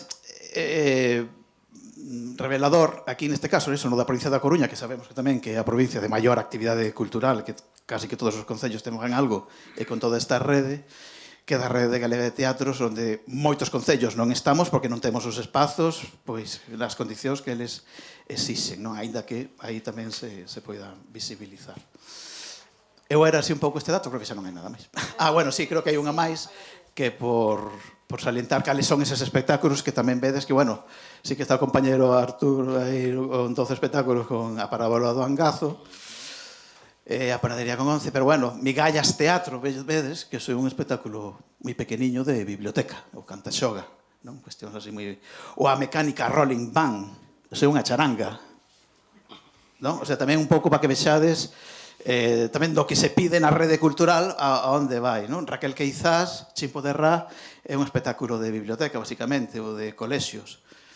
O Palpador e a Nena sin medo, pois típico espectáculo de biblioteca que levamos para o Nadal, evidentemente, non? Entón, bueno, pois un pouco quería deixar estes datos que creo que poden revelar así un pouco o que se move, como se move, e sobre todo eu creo que esa diferencia entre o volumen de oferta do que despois se concede e do que se concede despois, pois que pasa con eses 300 que tan só teñen un, non sei. E aí eu o deixo un pouco para a reflexión. Eu era xa retomando o que comentaste desos tres, pero bueno, sobre todo cuestións que comentou Pili e María sobre o papel dos programadores e das programadoras, non? Que somos parte esencial de todo o sistema. E que creo que hai que traballar moito no noso colectivo. Me ben apuntache, María, non? De que eu cada vez digo, e na xunta estou lle comendo moito a cabeza, de que deixen de chamarnos programadores, porque programadores, exclusivamente programadores en Galicia, creo que hai 3. Marta de Vigo, Paulo, de Rosalía, o resto somos un multifunción infinito. Facemos, como ben se especificaba, desde eso, desde cabalgatas, a levarlle o material aos obradoiros culturais de tapices, a toda canta actividade un pouco poda sonar. Entón, o papel de programador é unha parte máis. A verdade é que moitas veces é como moi gratificante, a verdade, pero non é a única. Entón, que pasa? Que cando nos referimos a programadores hai moitos profesionais que traballan, porque xa nin técnicos de cultura se chaman moitos. Hai animadores, hai outros perfis nos concellos, non se sinten aludidos. Pásame co programador dos concellos, non?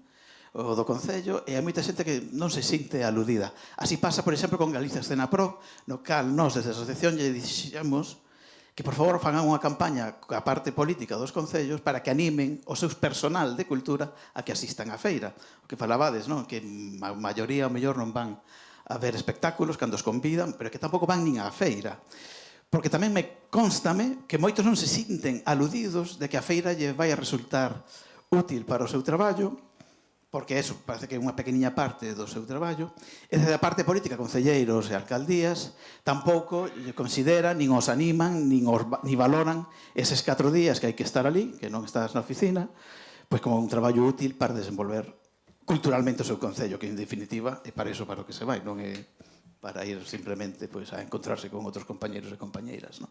Entón, creo que hai que facer un traballo arduo aí de formación, e casi que tamén lanzo aquí un pouco, xa o comentar en algunha ocasión creo que con Eduardo, creo que hai unha necesidade de formación no ámbito profesional para programar. Hai moita xente que non sabe establecer cales son uns mínimos criterios artísticos dunha función, ou incluso non sabe nin interpretar un rider técnico. A mellor non sabe nin que comunicación específica hai que facer para un espectáculo, fai de igual maneira iso que o curso de manualidades que fai nunha fin de semana, son vías de comunicación diferentes, que hai unha formación específica que hai que dar, e que tan só en toda España, xa por abrir, dá un pequeniño módulo, minúsculo, un módulo nun máster de xestión cultural en Cataluña. O sea, non é que os de Galicia seamos peores que os demais, non, é que non existe esa formación, senón é alguén, un programador que se veña propiamente do mundo das artes escénicas. Entón, precisase formación. Eu creo que xa podemos establecer aquí pois unha alianza de formación, non, de academias de na galega e xestores culturais para formar, ou polo menos, bueno, para dar unhas pautas de cando vas ver un espectáculo que sepas sacar, digamos que, non, a súa ficha, que fagas a túa ficha e que saibas valorar que se é válida ou non para a túa programación, non? Entón, basicamente, quería aportar eses dous datos. E despois tamén, que desgraciadamente Pilar foi moi discreta, Pili fuches moi discreta, eu tamén o vou ser, pero a inxerencia política tamén nas programacións son tremendas, moitas veces. Entón, tamén hai que ter en conta iso. O sea, que ademais de manexar un volumen inmenso de propostas, non? No que non, porque haxa máis propostas, non temos máis capacidade para programar máis, que iso a veces tamén é que parece que costa entender, iso porque se xades máis compañías non temos posibilidade de facer máis funcións, entón hai que escoller. Eu creo que a veces é, bueno, pues ese análise que hai que facer de se collen todos neste pequeno mercado de 300 concellos, no que dúas terceiras partes son concellos de menos de 5.000 habitantes, o cal non teñen xa, empezando, nin profesional de cultura, e seguramente non teñen nin espazo onde facer algo. De 313, dúas terceiras partes son menos de 5.000 habitantes. Tamén un dato a ter en conta. Non todo é Narón, nin Carballo, nin Santiago, non? Entón, eu creo que tamén hai que meter todos eses factores na análise e intentar, bueno, pois buscar un pouco de solucións. Pasan, eu creo que a Xunta de Galicia, no caso dos programadores, ten que facer un traballo, así o transmitimos, de, bueno, de concienciación, de ánimo, porque non vale que vayamos a Galicia a 40 programadores galegos, que seguramente deses 40 casi que todos xa nos movamos vendo os espectáculos por outras vías, non? A mellor somos os que menos precisamos a feira, non? Ben, pois, toda aquela persoa que queira falar, pois que levante a man. Ao mesmo tempo, gustaríame que non perdéramos de vista o título da mesa, que é a itinerancia, como, o sea, os aspectos que ten a itinerancia actual nestes momentos para xerar unha estabilidade teatral, sobre todo os problemas da itinerancia. Non sei se alguén quere comentar algo. Eduardo Alonso. Eduardo Alonso. Bueno, un pouco completando o que di Carlos, sí coido que entre as asociacións e os interesados debemos establecer un plan de organización, desde logo de preparación, pero de organización do sistema teatral no que temos un protagonismo todos, cada un na súa parte correspondente. E con respecto a itinerancia, hai como tres aspectos que hai que traballar e que hai que pulir e que debemos traballarlo todos en conxunto. Todas as asociacións profesionais, refírome. Un é a relación entre os xestores culturales, programadores ou como directores de teatros e as compañías. A relación entre estes dous hai que establecer claramente unha relación fluida con proxectos de futuro, analizando as necesidades que cada sector ten e as necesidades que os concellos teñen e ser coñecedores delas os que crean previamente a facer os seus procesos de creación. É dicir, esta relación entre creadores e concellos organizadores da función é unha relación que ten que ser moi fluida, senón non vamos a ningún lado. Agora mesmo en aspectos e en casos bastante grandes é fluida, pero hai excepcións que confirman a regla de que hai como unha falta de respeto mutuo ou, de alguma maneira, de deslealdade. É dicir, hai, como sabedes, voulle chamar programadores para indicar aínda que entendo perfectamente o concepto de que non o son, pero hai programadores, incluso directores de teatro, que te dicen que queren ver o teu espectáculo, se non programan, e logo ves a programación que teñen, e teñen programados espectáculos que non puideron ver para programar, porque cando tiveron que decidir a programación non estaban estreados. Entón, por lo menos non mintas, non me...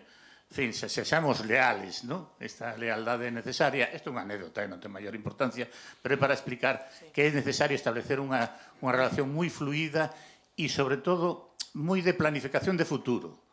É dicir, creo que temos que debatir e temos que sentarnos a pensar, o comentaba na xunta directiva, e eu me fago un pouco portavoz do mismo, pero o propoñía Xavier Castiñeira, e que creo que ten toda a razón.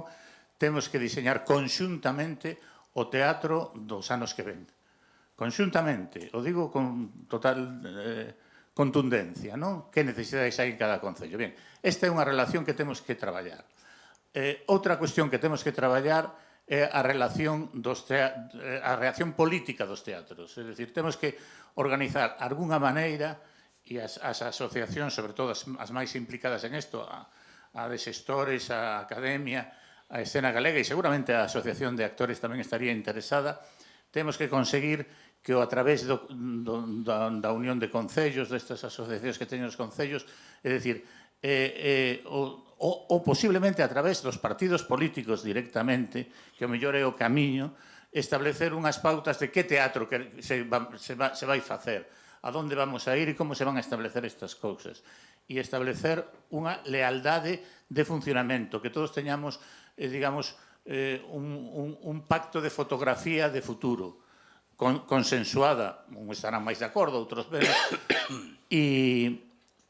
pero, bueno, consensuada. E outra cuestión que temos que traballar tamén é a relación dos espazos cos seus públicos. Coido que ás veces, no caso das compañías, é moi difícil, como facemos unha función, nos sitios que facemos unha función e nada máis, é moi difícil a relación cos públicos, pero o caso desde a programación ou desde os xestores, si se poden establecer mecanismos de relación cos públicos. Carlos, coa súa programación de Carral, deunos un exemplo de como se podían facer este tipo de facer que socializar ou permitir a participación dos públicos nas decisións que se toman porque dan a súa opinión do que opinan. Porque se non lle deixas opinar ao público, o público opina non asistindo. Entón, penso que ese é un camiño que temos que pactar entre todos, traballalo entre todos. Sei que este tipo de... Vamos, o traballo de Carlos foi moi completo. Hai outros concellos ou teatros ou axuntamentos que, por certo, con moito máis poder económico que o Concello de Carral, pois fan simplemente unha pregunta e de repente sacan un listado de tal espectáculo, 8,5, tal outro, 9. Por exemplo, o Concello de Santiago. A mí é para caer, debería caerlle a cara de vergoña a ese Concello ou a quen sexa o responsable diso, sacar estrictamente ese listado. Está moi ben, todos sabemos, está moi ben, no sentido de algo é algo, pero bueno, unha vez que se coñece o traballo de Carlos, non se pode facer eso outro. Hai que facer algo parecido que fai Carlos. E iso incorporalo, é dicir, eso debatilo, incorporalo, pensar en como están respondendo os públicos. É verdade que, no caso do Concello de Santiago, o público está respondendo agora mesmo, o público ao Teatro Galego está respondendo espléndidamente, non quero dicir que non estea. Pero hai outros concellos que non, por exemplo, o Concello de Ferrol, que o público, que é unha cidade de tamaño parecido, un pouco máis pequena, ten un teatro precioso, moito máis precioso posiblemente que o teatro principal, e o público non está respondendo. Entonces, aínda que as compañías non teñamos moita capacidade de incidir niso, a mellor temos máis da que parece, porque ahora con as redes e estes sistemas, con a decisión dos espectáculos que montamos tamén, e sería bo planificalo en conxunto, é dicir, que un día nos vamos a topar con que vamos a montar a mesma obra dúas compañías sin darnos conta, e cando estrenamos, é dicir, e ti que vas a estrenar? Non, estreno mañá os xustos. Hostia, pois eu tamén. É dicir, non sabemos que vamos a facer hasta que estrenamos. Bueno, darlle unha volta a todas este tipo de relacións. Nada máis. Bueno, en primeiro lugar, felicitarvos por organizar este tipo de encontros, porque é unha maneira de que, en iso que todos estamos poñendo, non? De que ten que haber sinerxias e todo eso, que prioriza a palabra lealdade. Eu, incidindo no que apuntaba o compañeiro Carlos, quería transmitirvos que a profesión dos programadores técnicos de cultura, iso que a veces se di que somos un todoterreno, non? Ademais de todo eso, hai que engadirlle que se facemos un mapeo de toda Galicia, a realidade pasa que en moitos dos concellos non hai profesionais que teñan garantido un traballo estable. En día de hoxe, moitos deles teñen uns meses ou non están, que iso tamén forma parte desa realidade. En outros concellos, pois, multifuncións, en outros si temos, como no caso de Vimianzo, teña sorte de que somos un grupo de traballadores en cultura, aínda que precisaríamos moitos máis, non? Pero que tamén me gustaría que dentro do sector entenderades que a veces dende os concellos, aínda que se intente programar e apostar e facer todo eso, o máis difícil ao mellor é eso que eu penso que nos temos que sentar, que é garantizar eses públicos. A mí me preocupa porque en Vimianzo e na Costa da Morte estás esforzando, concretamente en Vimianzo, catar eses públicos non nos está sendo fácil, non? Entonces, ese modelo, buscar esa itinerancia, pero tamén contabilizar entre todos ese esforzo para modelos de volver a catar público ou catar novo público, non? Aí iría. No que respecta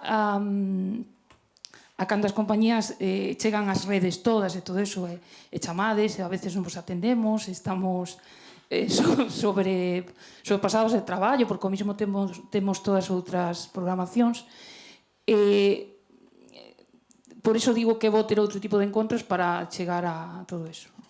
Ademais, cando vai estreas, as estreas veñen todas xuntas e a veces todos nós temos tamén vida máis alá e non é difícil desde Vimianza unha hora a chegarse a Santiago ou a Coruña. Non quer dicir que eso non teñamos interese e que de alguma maneira ou de outra sempre intentamos velos. Tampouco é necesario ver todos os espectáculos e sabemos, a maioría deles sabemos como traballar esas compañías, non? Galegas, as conocidas ou non tanto. Ahora sí que cara a vos tiraría eu da reflexión que eu sí que vexo demasiados espectáculos e incluso vos diría a palabra entre comillas intrusismo. Non todo o mundo fai teatro. Desde esa reflexión para que non sei se mo estades entendendo. Entonces, ir máis alá e a veces tamén xa no apartado de distribución tamén dicirvos que nos concellos onde si hai programadores, onde hai técnicos, onde teñen ese horario de atención, pois que non é que quera aquí non podo señalizar a ninguna, pero si sabedes vos que incluso hai compañías que están nas diferentes redes que non se dirixen aos técnicos, que ao mellor se dirixen aos políticos para buscar as súas encomendas. E despois os técnicos lle aparecen na programación esas compañías que as teñen que poñer tal día e a tal hora. Entonces, eso tamén é para que vos o teñades en conta e que dentro do sector pois pidades eso, non? Profesionalización. Gracias, Neves. Luma. Bueno, quería... Non quería. Te pido o nome antes de comentar, que non sabemos que son. Acaba de dicir... Luma Gómez. Repito, Luma Gómez. Bueno, eu quería falar do que estabades falando últimamente, do tema do público, basicamente, que a mí me parece un tema moi importante, non?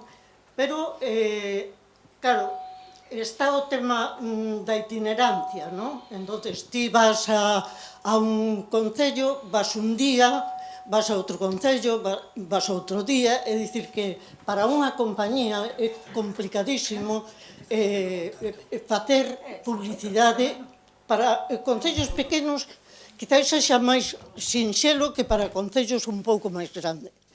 Vou me referir, por exemplo, a Santiago de Compostela, que é un sitio que é como a Coruña, como Ferrol, como os concellos das cidades galegas, non?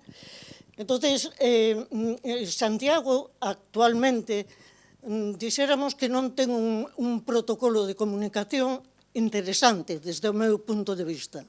E isto pasa en casi todos os concellos de tamaño grande, mediano e pequeno. Nos que son pequenos, como digo, é moito máis fácil chegar ao público habitual do teatro por mecanismos incluso que non son nin a prensa nin a radio, senón de comunicación nos axentes culturais coa xente dese pobo, non? En concreto. Pero creo que hai unha carencia importante neste sentido. É dicir, nós, cando vamos a Santiago, por exemplo, temos que reforzarnos o tema da comunicación, porque Santiago non o fai. Claramente non o fai. O sea, o pon na súa páxina e logo despois na carteleira do teatro, por exemplo, pero non chama a radios para que fagan entrevistas como antes se facía, por exemplo, non vas á televisión, a televisión non ven gravar, é dicir, que todo o mecanismo de comunicación e de publicidade actualmente faise a través das redes, o cual non é suficiente, porque hai mogollón de público que non se mete nas redes para nada, pero que é público potencial, digámoslo así, non? Entón, eu creo, propuxen hai anos no Agadic para a Rede Galega de Teatros Auditorios que se fixera un protocolo de comunicación que incluíra aos concellos, por unha banda, non? Con cuestións concretas a facer de publicidade e de comunicación dependendo do tamaño do concello. É É dicir, que se é Santiago ten que facer moitas máis cousas que o que ten que facer Muros, por exemplo, non?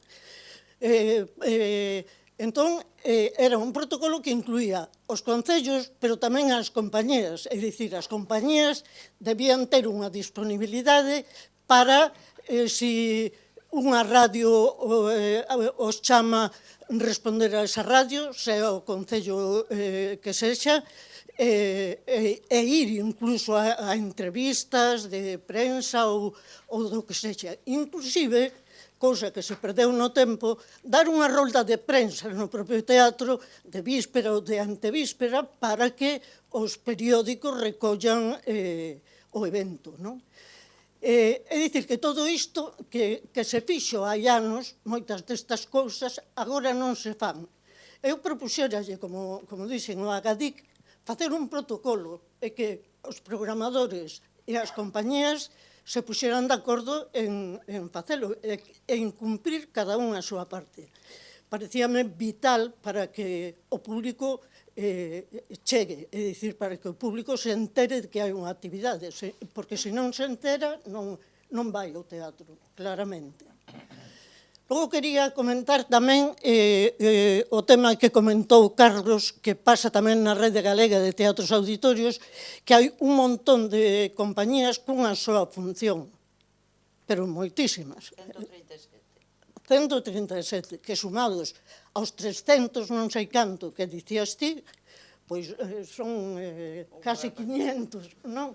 É unha barbaridade de espectáculos cunha soa función que, de algún xeito, impiden a emerxencia das compañías e dos espectáculos que, de verdade, teñen posibilidades de sobrevivir no sistema, non? Entón, é como unha especie de inflación continua de espectáculos que eu creo que petardea moitísimo as redes. Nada máis, gracias. Grazas, Luma. Alguén máis quere aportar algo? Xavier Castiñeira. Hola, Xavier Castiñeira.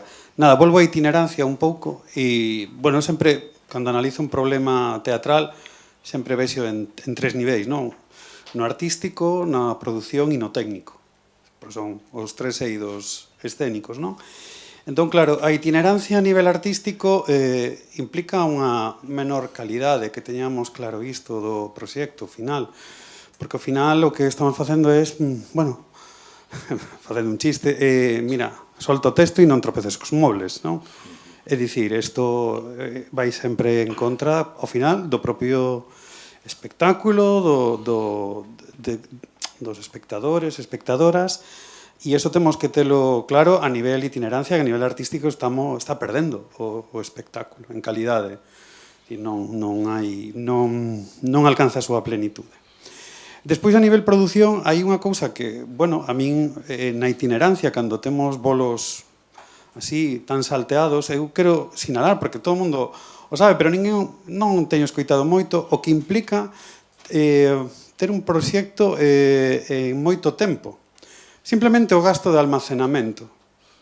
O sea, é un gasto de almacenamento que cada mes implica pois 90 euros nun espazo de aluguer que se vai sumando cada mes, máis cada mes, máis cada mes, e que ese gasto ten que repercutir logo nun caché que, como ben dixo Eva, non aumentou. É dicir, que coa itinerancia, é dicir, desto no tempo, o que implica é a reducción directa do beneficio empresarial, directamente, co cal realmente os cachés non son dinámicos, terían que ser dinámicos, de feito, porque senón non podemos asumir eses gastos. Non sei, eu teño a sorte de poder deixalo en RTA, pero a mí me cobra por cada espectáculo que deixo ali. Isto que se saiba, non?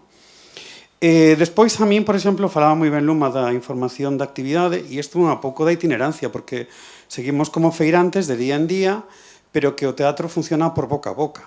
E o boca a boca é dos que foron a primeira función, que chaman os da segunda.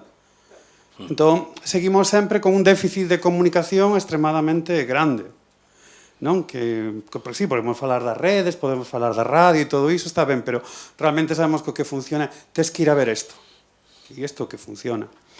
E despois, a nivel técnico, aí hai un problema enorme. A falta de persoal técnico nos teatros. Está xerando que os espectáculos, aparte de que chegues, te dan as chaves, teñas que montalo, co cal ti pode facer un estropicio no espacio, porque pode facelo, non hai responsable, os espazos cada vez son máis inhóspitos. Eu como espectador non quería un sitio frío, deshabitado, cheo de morte. Sinto moito, non podemos darlle vida a un espacio que non está vivo. Entón, claro, como espectador estamos, se non está, a clave que a importancia da vitalidade dos espazos, sexan cales sexan, como estén, como for, eu creo que é importante a dinamización constante dos espazos como espazos vivos. Mais alá de que sexan mellores ou peores, que sería outra fase, eu creo que hai que empezar a exixir que se trate ben o patrimonio público, porque me parece que non axuda a ter espectadores, non? E isto é un poquinho a reflexión, que serían moitísimas máis, pero, bueno, quería contribuir, sobre todo por isto da itinerancia no tempo, o que implica para unha compañía, que o subesen tamén os programadores e as programadoras, que é un gasto constante. Que nos encantaríanos de verdade que, eu creo que todas as compañías querían tempadas reducidas teatrais, no que se fixeran todos os bolos, de verdade, e xa está. E logo, a outra cosa, mariposa. Quero dicir, me parece que ter en 3 meses 40 funciones, 50 funciones, es bueno para todo o público, é bo para todos os programadores, para o sistema, para abaratar costes, para as compañías, e creo que realmente hai que repensar o modelo este. A mellor non tanto polo... Eu creo que incluso habería menos espectáculos unipersoais de unha sola función, de feito. Eu creo que sí, vamos, non sei. Eso sería outro tema, non? Pero creo que hai que repensar o concepto de tempada teatral e construir, como dixen onte, verdade, un marco de futuro conxunto entre programadores, axentes artísticos, e, por favor, que a Gadic nos deixe un pouquiño de liberdade para xerar ese marco, porque senón estamos sempre loitando contra o teito político. Quer dicir, falaba antes con Pili, decir, se nos di, mira, vai a ver este diñeiro, non hai máis. Vale, pois eu lle diría, vale, pero, por favor, que poidamos xestionalo entre unha xuntanza, como vai ser as tempadas, entre programadores, axentes artísticos, pero non teñades inxerencia niso, de como ten que ser. Porque ese é un problema. Isto sería para debatir, non? A longo prazo. E nada máis, moitas gracias. Gracias, Xavier. Ben, eu, a propósito do que acabas de decir, Xavier, unha idea que soltaches, eu quería comentar que ti falas de que había que reformular o sistema actual. Eu non lle chamaría sistema actual, eu penso que o que temos agora é algo azaroso, non obedece a unha política teatral concreta. Non é que teñamos unha política teatral errada, é que non a hai. Entón, o que hai que promover, dicía antes Eduardo, é, de alguma maneira, pensar desde arriba. Non sei, eu penso que o que dicías ti, Eduardo, de poñer na mesma mesa as formacións políticas e empezar por arriba, que eu penso que é o máis arriba que se nombrou, para, de alguma maneira, establecer camiños para que esa estabilidade teatral se leve a cabo, non? E unha idea que falou antes Pili, hai moito tempo, nos anos 90, de que falabades na Mariña, de que os martes facíades foz, Non falaban, fíxose. Fíxose, sí, non? Sí. Eu... Martes aquí, mércores noutro, xoves noutro sitio, vendres... Viveiro, Burela, Xove... Quer dizer, como punto, como exemplo, a min pareceme moi válido, penso que non é viable, o sea, se vas a montar a tua escenografía a Ribadeo o día seguinte e montes en Foz, pareceme un pequeno paso atrás, pero sí que se podían facer programacións de que unha mesma compañía podera estar, é un exemplo, 5 días en Ribadeo, e a semana seguinte 5 días en Foz, e a semana seguinte 5 días en Viveiro, pero que os espectáculos tuveran no mesmo espazo varios días seguidos e as programacións foran conxuntas. Quer dizer, para min esa é unha idea de que se fixo algo nese sentido, que alguén se sentou para proxetalo, para buscar esa idea, e o cal lle daba esa estabilidade a esa programación, e a min como un punto de partida pareceme interesante. Evidentemente, sí que hoxe en día non a faría, non a promovería así, no sentido de que haxa cada día cambiar de sitio, porque, como decían dúas persoas que nos axudaban a descargar o camión en Burela nunha función hai moitos anos, que nos preguntou: e ao acabar a función tedes que volver a recoller? E dicíamos: sí, claro, tedes un traballo ben tonto. E, bueno, a veces, pois, ti quedas un puño cara de parvo dicindo: ostras, polo mellor sí que é un traballo ben tonto, non o sei. E nada, a miña intervención dixo aí. Alguén quere comentar algo? Xulio, quer unha mosca ou é levantarse a man? Unha mosca. Estaba antes Xavier, perdona. No, Xulio, vale, pois Xulio. Hai tempo para todos. Bueno, a mosca sigue por aquí. Bueno, eu sempre teño a sensación dun... Eso, como se di? Déjà vu, non sei dicilo ben. Déjà vuco. Claro, porque estamos falando de estabilidade. Carlos e Eva sacan uns datos espeluznantes, brutais, surrealistas.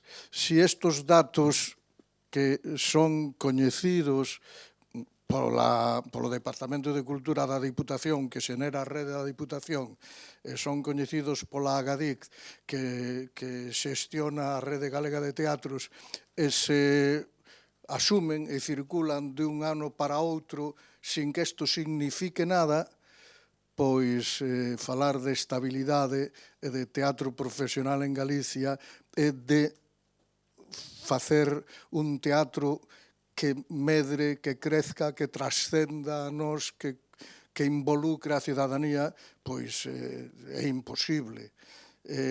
Inscritos na Diputación 594 espectáculos de teatro de títeres na Diputación de Coruña, 600 espectáculos de teatro de títeres que ao tempo compiten nas programacións con 81 de Maxia, 83 de danza, 705... Claro, como vamos falar de estabilidade? Non é posible, o sea, a ninguén se lle ocurre. Se falamos de 300 espectáculos con unha soa función e 122 só con dos, como vamos falar de estabilidade e de profesionalidade? É imposible. Hai un montón de anos, estos mesmos datos, ou moi parecidos a estos, desde Escena Galega, se xestionara con Agadic que os espectáculos que tiveran menos de 3 funcións non podían entrar na rede dese semestre porque era alimentar este disparate e este absurdo. E durante un par de anos, aquelo, bueno, tivo un certo, aínda que fora mínimo, resultado de crecemento de uso dos espectáculos, de tal. Aquelo, non sei se foi ca pandemia ou con que circunstancia, ou a crise do 2008, creo que foi a crise... Nos datos que teño eu, eso xa comeza no inicio da análise, no primeiro semestre de 2018, xa non hai ningún espectáculo que chegue aos 3 bolos por semestre. Non, pero é que desapareceu este condicionante, desapareceu 10 anos antes, no 2008 creo que foi. E entonces estamos repetindo o que xa sufriu o sector e imos seguir repetindo, porque aquí estamos dicindo cousas ben interesantes, facendo reflexións ben procedentes, pero de quen depende transformar esta circunstancia nin está nin se lle espera, e son coñecedores, supónse, desta circunstancia. Entonces, bueno, decía Eduardo con bo criterio de mudar as vías de modificación, di Arturo de que non hai unha política cultural e temos que propiciar ou suxerir ou propoñer vías, e entonces síntome moi maior para creer que imos conseguilo, pero claro, estos datos, eu creo que simplemente con estos datos que acaban de salir aquí con moita precisión, plantarllos diante aos responsables da Agadic, sexan os que están ou os que optimistamente van vir a volta de uns meses, deberían ser suficientes estes datos, confrontar estes datos e a necesidade de un futuro para o teatro profesional deste país, deberían ser suficientes para que de aí salga un estudio e unha proposta non só do sector, nin dos programadores, nin das compañías, sino da propia Consellería de Cultura, da propia Departamento de Cultura da Diputación, para estudiar seriamente a circunstancia e transformar isto que nos leva ao abismo de empobrecemento do resultado artístico, de, como decía María, de nacemento, desenvolvemento sin pasar do primeiro ano e morte de novos creadores, etcétera, etcétera. Bueno, bla, bla, bla, porque todo isto xa o sabemos. Entonces, como xa marchou a mosca...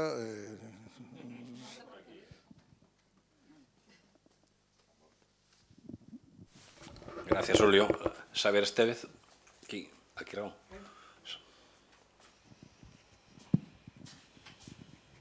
Hola, ben, Xavier Estévez. Concordando con todo o que se falou aquí, penso que, facendo un pouco de spoiler do que se fará pola tarde, auto-spoiler, porque hai moitas cousas das que falaremos seguramente pola tarde que véxome que na obriga de que se toquen xa aquí. Creo que temos que conseguir que se tenda por parte dos políticos, que son os responsables de que isto vaya nun sentido en outro ou en ningún, que se chega a unha especie de pacto polo teatro entre todas as formacións políticas. Un pacto polo teatro non pode limitarse a unha xuntanza de palabras e de boas intencións. Desde o meu punto de vista, é imprescindible que sexa acompañado por unha normativización da actividade teatral. A que me refiro? Por exemplo, dito a bote pronto e, por suposto, sen a análise sesuda que conviría para concretalo. Como exemplo, pois que cada concello, en función do número de habitantes, pois cada vez que contrata unha compañía ou un espectáculo teatral, pois teña a obriga o mellor de contratar por 2 días, por exemplo. Ou que se un concello quere facer unha programación teatral a un ano vista, teña a obriga de contratar un mínimo de traballadores, xa non de espectáculos, nin de ofertas, non? Senón un número de traballadores. Por qué? Porque isto obriga tamén a que aos espectáculos que contrates non sexan só monólogos, diálogos, ou maxia, ou dun tipo, ou espectáculos de biblioteca, como decía antes, non? Isto obrigaría a que de pronto teñas que contratar compañías que traen 4, 5 actores e que podamos volver a ver nos escenarios galegos formatos medios e grandes que xa desapareceron por completo. Entón, a normativización, xa digo, isto é un exemplo, non quero dicir que este exemplo sexa o que ten que ser, pero que debemos camiñar hacia buscar ese tipo de normativización que condicione as contratacións, de tal xeito que o que se contrate de entrada teña que ser profesional. E temos que chegar a un acordo entre as asociacións profesionais, a Academia, a Agadic, para que todo o que se oferte como profesional realmente o sexa, que cumpra o convenio, que cumpra as súas obrigas coa Seguridade Social, etc. E ten que haber mecanismos, e teñen que poñerse en marcha mecanismos tamén a través da normativización de control de que eso sexa así, de control de que se cumpren con todos eses preceptos legais. É verdade que a itinerancia afecta a calidade do produto, non hai dúbida. Pero eu creo que afecta moitísimo máis a discontinuidade. Infinitamente máis. Entón, como aspiración, sí, a aspiración á non itinerancia me parece unha boa aspiración.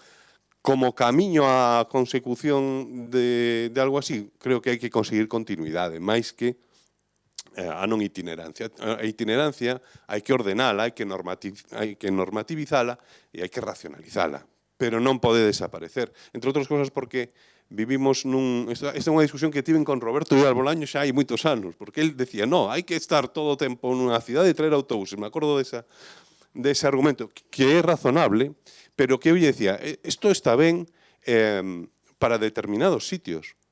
É dicir, a mí me parece ademais unha gran idea mancomunar espazos en zonas coa poboación moi dispersa. Eso sí que sería unha boa iniciativa tamén. Mancomunar espazos. Supoñamos que Carral, aínda que desgrazadamente hoxe non é o día que teña un espazo magnífico, espero que algún día o teña, e que pode decir, Carral vai facer espectáculos para Carral e tamén vai mancomunarse cos concellos limítrofes que teñen moita poboación dispersa para que o público poida acceder a ese espazo. Esa é outra opción, pero non é incompatible coa itinerancia, non debe selo.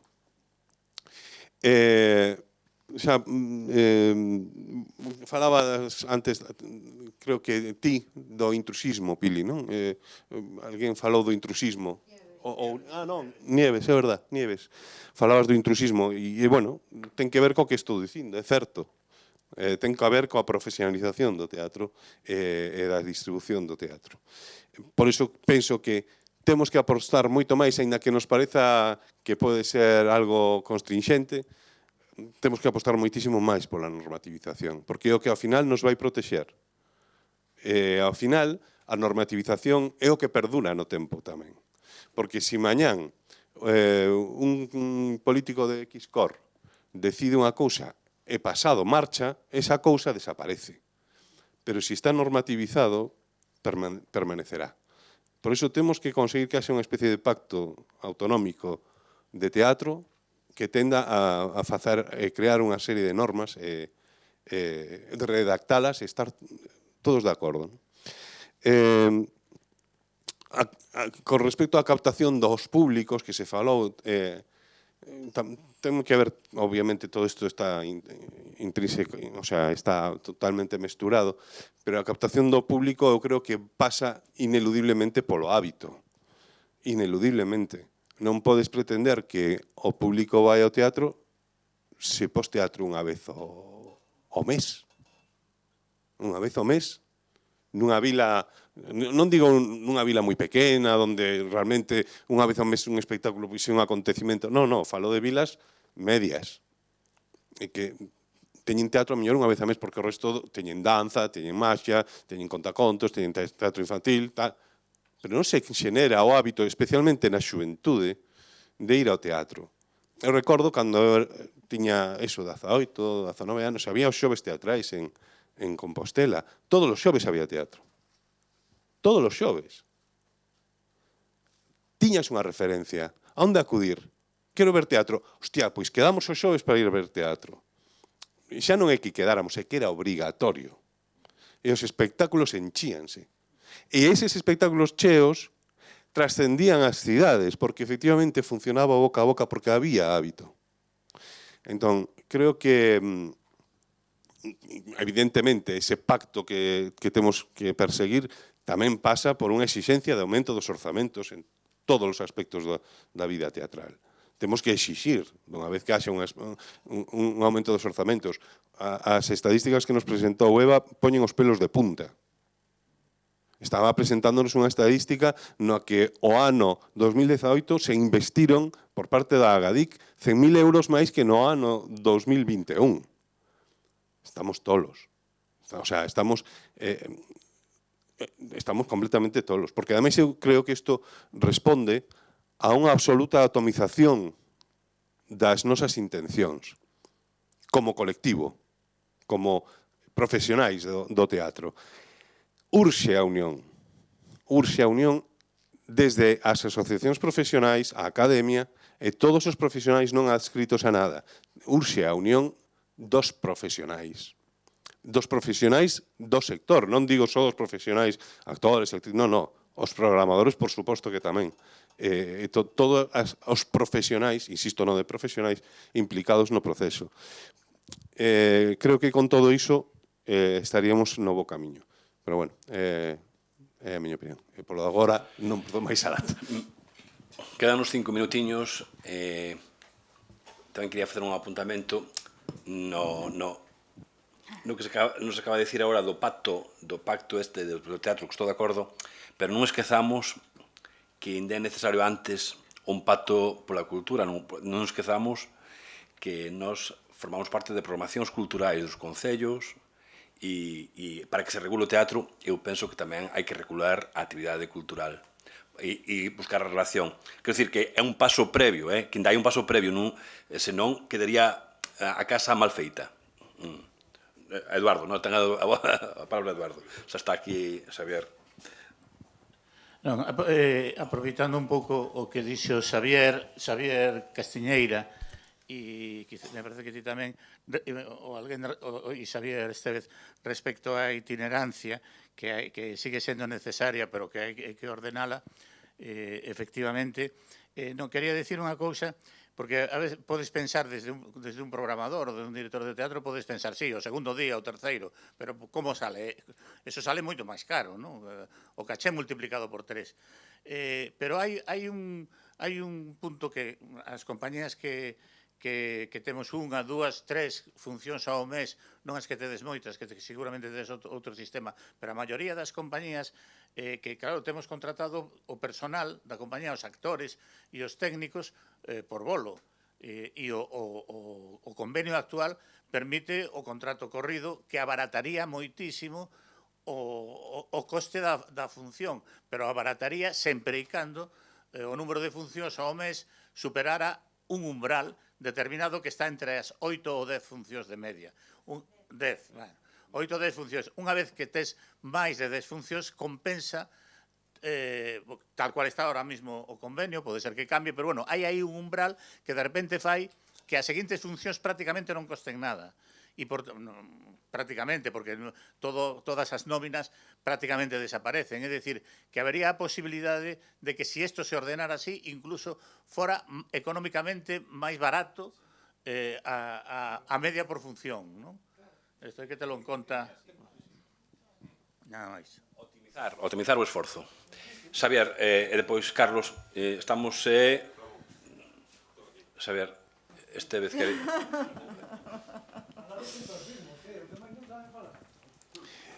No, simplemente unha resposta moi breve ao apuntamento de Artur. Non creo que haxa que facer un pacto previo pola cultura, porque aí sí que non chegamos. É dicir, me parece que se o meu é optimista, o outro, vamos, é un soño. Nós temos que ocuparnos do noso, que xa bastantes axentes hai ocupados en patealo, entón, ocupémonos do noso, intentemos turrar hacia ese camiño, e despois, o mellor, servimos de exemplo para outras cousas. Non sei se os programadores opinan o mesmo. Pero é que chegarnos a abarcar iso non nos corresponde. Nós temos que fiar fino para que o que busquemos sea viable.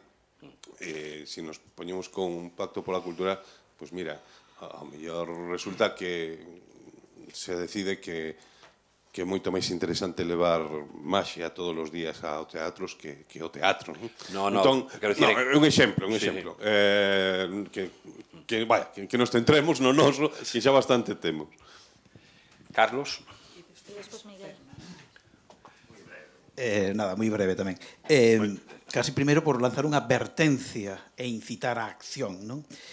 En cuestión de 4 ou 5 semanas hai nova remesa de políticos ao poder. Sí. É o momento no que están predispostos a recibir, a escoitar, a falar. Pasa o verán e xa non chegamos a eles. Xa aprenderon. Poño unha anécdota. Eu non sei se ainda hai, o mellor, as compañeiras que están en concellos. Antes mandabanlle, despois das eleccións, había ali caixas de manuais para os concelleiros. Eu sempre vía no concello que estaban sin abrir. O sea, sí, mandaban ao Ministerio de Administracións Públicas, mandaban unha caixinha como o manual do concelleiro, para que souberan onde chegaban, e que é un orzamento municipal, o que é unha ordenanza, ou o que son... E esas caixas sempre estaban pechadas, os concelleiros nunca as abrían, non lles facía falta chegar, non? Despois padecemos o que padecemos, non? Entón, quero dicir que hai un momento esencial que no verán, constituídas as corporacións, o mellor a FEGAM, as diputacións, que é o momento no que, se queremos que asistan o mellor a algún tipo de encontro, concelleiros, alcaldes e tal, pois casi o momento de convocalos, non? Dicirnos da nosa asociación, un pouco do Pacto pola Cultura, nos estamos agora un pouco así como defendendo o tema de unha lei de dereitos culturais, non? Hai por aí movimentos políticos e tal, na Xunta non hai intención, están noutra liña de legislar a cultura pois con leis específicas, pero bueno, sí que mellor unha lei de dereitos culturais que fora un pouco paraugas de todo, sí que podía un pouco, bueno, pois intentar a darlle pois un pouco de encaixe e poder ir entrando aí. Evidentemente unha lei das artes escénicas que tamén de vez en cando sale, se moven pezas, pero nunca se consolida, sería necesario. Chamame a atención outros colectivos, como por exemplo o deporte, que xa levan en poucos anos non sei cantas leis de deporte, van remodificando e tal. Na cultura, estamos tan desmembrados, somos tan diversos, estamos tan dispersos, que a verdade é que sempre nos costa un pouco pois chegar aí. Bueno, xa sei que boa tarde se tratará, pero xa saliu algo por aquí, o tema de programacións comarcalizadas. Eu creo que ese é un concepto que había que empezar a tamén outra vez a minarlle nos políticos, desde todas, e que, bueno, que un pouco abran, pero tamén recoñezo que é difícil cada vez máis coa segmentación política que cada vez é máis severa. Poño tamén unha anécdota, non sei se apaga ese momentiño a cámara. Nos reunimos un día 4 técnicos de 4 concellos cercanos, así, para dicir, oi, a ver se agora que se está falando dunha mancomunidade, polo menos que metan un artigo na Constitución da mancomunidade que faga referencia á cultura, que nos deixa a porta aberta para facer programación e tal. O falamos nun encontro privado e os 2 días me chamou un deles e dixo, non movas nada que xa o meu alcalde está aquí. E dixo, pero como se enterou? Non sei, pero xa está dos nervios. E dixo, ostras, o sea, simplemente foi unha reunión informal no que 4 técnicos falábamos de a posibilidade de traballar conjuntamente en programación conxunta. Entón, é un proceso difícil, pero que non hai que renunciar a intentarlo, claro. Ben, para rematar, porque estamos fora de hora, Miguel, dices que era breve, non? Moi breve, son titulares. Dixéchelo, Miguel Pernas, fotos, sí. Titulares, contra o minifundismo a parcelaria. E a parcelaria, neste caso, unha parcelaria espacio e tempo. Parcelar, concentrar no espazo e concentrar no tempo. E esa parcelaria, para a estabilidade, combinala e coordinala con, fago un spoiler para o da tarde, coa residencia. Residencia teatral e parcelaria. Pois moitas grazas. Ben, para rematar, penso que son unhas ideas moi interesantes que xa dixo aquí Miguel sobre a mesa. E nada, agora parece que vamos a facer unha foto, non? Ou non? Vale, vamos ver. Dúas cousiñas, unha temática e outra organizativa. E o teu nome? Xosé Manuel Rabón, o coñazo, Xosé Manuel Rabón do Paz de Mariña. Como decir? Bueno, é que son moi xoven e todo isto me sona raro. Pero unha vez que baixei por aquí pola terra, por Galicia, no ano 80 e pico, escoitaba as mesmas cosas que escoitei hoxe. Entonces non pode ser. Pero vou a poñer un exemplo, porque neste país, España, me refiro a España, pulula por aí unha lei de teatro promovida pola ADE que unhos señores, como a nós, se emperraron en poñer en funcionamento en Extremadura e funciona a puta madre. O sea, que a mellor se facemos noso mesmo e na que están concentradas todas estas cosas que falamos aquí. Está funcionando moi ben porque se puseron de acordo que se tiña que poñer e forzaron bueno, non sei como se chama, a Xunta de Extremadura, como se chame, a forzaron a aceptar a lei de teatro e funciona moi ben. A mellor o que temos que facer é empezar a movernos a facer unha lei de teatro ou unha lei das artes escénicas, que sería unha cosa máis amplia. A mellor iso é o que realmente debíamos poñer toda a carne no asador e mover a xente. Sobre todo agora, que como ben decides, hai unha remesa nova que empezarán a abrir os ollos en setembro ou outubro. Agora vamos a facer unha foto de familia aí en baixo, diante da fonte, me seguides, en fin, a ver se non la fai alguén, pasallamos todos e non a fago eu.